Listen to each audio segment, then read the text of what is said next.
MP की सियासत पर कोरोना का संकट छाया हुआ है। बीजेपी के नेताओं पर कोरोना का संकट है। बीजेपी प्रदेश अध्यक्ष वीडी शर्मा भी अब कोरोना पॉजिटिव पाए गए। सीएम शिवराज सिंह चौहान भी कोरोना पॉजिटिव हो चुके हैं। संगठन महामंत्री सुहास भगत की रिपोर्ट भी पॉजिटिव आई है। 3 मंत्री भी कोरोना पॉजिटिव बीजेपी के हो चुके हैं, जिनमें अरविंद भदौरिया के बाद तुलसी सिलावट का नाम है।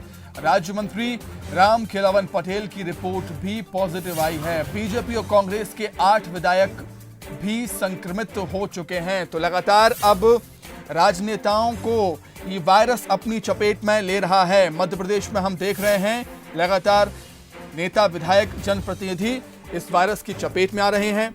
अब बीजेपी के प्रदेश अध्यक्ष वीडी शर्मा की रिपोर्ट भी पॉजिटिव आई।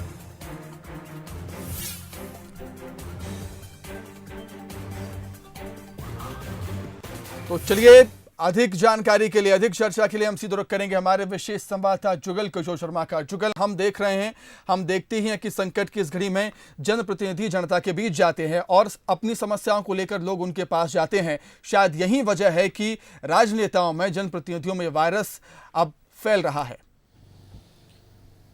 देखिए सुमित, अब निश्चित रूप से ये जनप्रतिनिधियों को जब कोरोना वायरस हुआ है तो अब हम ये कह सकते हैं कि मध्य प्रदेश की बीजेपी की राजनीति लॉकडाउन हो जाएगी। देखिए, मध्य प्रदेश के मुख्यमंत्री शिवराज सिंह चौहान, बीजेपी के संगठन महामंत्री सुहास भगत और अब बीजेपी के प्रदेश अध्यक्ष विष्णुदत्त शर्मा, ये तीनों बड़े नेता जो नीति निर्धारक हैं बीजेपी की रणनीति बनाने में, इन्हीं की भूमिका रहती है और ये तमाम फैसले ये तीनों ही लेते हैं। और जब ये तीनों ही कोरोना संक्रमित हो गए हैं तो स्वाभाविक है बीजेपी की राजनीति पे, बीजेपी की गतिविधियों पे इसका सीधा असर पड़ेगा।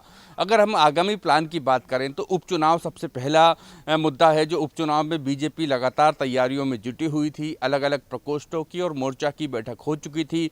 पिछड़ा वर्ग की, महिला मोर्चा की, किसान मोर्चे की, ये तमाम बैठक हो चुकी थी और इन बैठक के जरिए संदेश दिया गया था कि उपचुनाव में तेजी से जुटना है और लोगों को जोड़ना है और आम जनता के बीच अपनी उपलब्धियां, सरकार की उपलब्धियां लेकर जाना है और केंद्र की मोदी सरकार की उपलब्धियों को जनता को बताना है।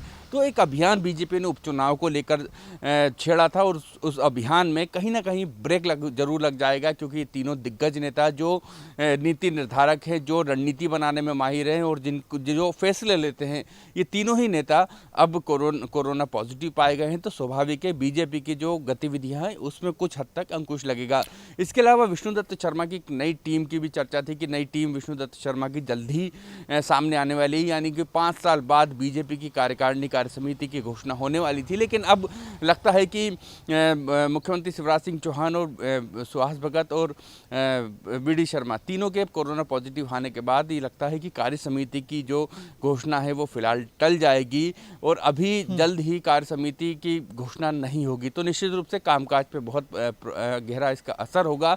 और अगर हम देखें तो जो गाइडलाइन है उसके मुताबिक 10 या 14 दिन, 10 से 14 दिन के तक कोरोना संक्रमण रहता है और उसके बाद घर पे क्वारंटाइन होना होता है, यानी करीब करीब 1 महीना हम इसको कह सकते हैं कि 1 महीने तक कोरोना का प्रभाव रहता है। तो इसी परिस्थितियों में बीजेपी उस अभियान को बहुत तेजी से दोबारा जल्दी शुरू कर देगी, ऐसा भी नहीं लगता है। तो निश्चित रूप से बीजेपी की राजनीति पे जरूर कोरोना का असर हुआ है और बीजेपी की राजनीति मध्य प्रदेश में लॉकडाउन हो गई है।